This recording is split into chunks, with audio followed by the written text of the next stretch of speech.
What happened at Firestone we've never seen before. We are spending millions of dollars to do everything we can to make sure it never happens again.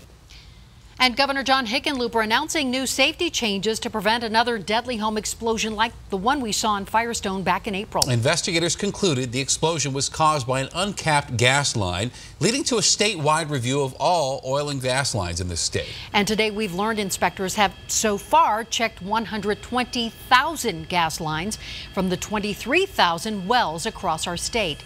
However, many of the lines are still either unmapped or just unavailable. Denver 7's Jennifer Kovaleski has been covering this story. In fact, from day one, you were at the briefing. The governor's not requiring these maps to be put online. Shannon and Ann, citing security concerns, the governor says they instead plan to expand 811. That's the number you call before you dig. If you call 811 within 3 days, the governor says someone will come out to your house and mark where the gas lines are. But for people who live in Firestone, they believe they have a right to know and want to see publicly available maps. They had to be in there. 4 months after this deadly home explosion in Firestone, caused by a cut gas line from an abandoned well. I think the whole state, the heart breaks that something like this could happen in sitting on the floor of your basement, you know, working on a hot water heater. Governor John Hickenlooper is promising change. We're talking tens of millions, hundreds of millions of dollars are going to be spent, and the system's going to be changed.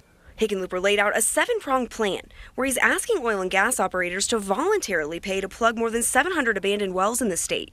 It's a can that's been kicked down the road for decades. Hickenlooper shied away from more controversial topics, like how close homes can be to existing wells, or the need for publicly available maps for all oil and gas pipelines. Concerns of having a database like that available, of people stealing gas or tapping into these lines that are considered some level of a security risk. Local communities have gone further. Both Erie and Lafayette are looking to require pipeline mapping. Instead of maps, the state plans to enhance 811 by requiring energy companies to provide gas line locations directly, something the COGCC, who regulates the industry, says made the most sense. It's existing infrastructure. They do this now. If you care and you want to know, you can pick up the phone and call 811, and you'll get it.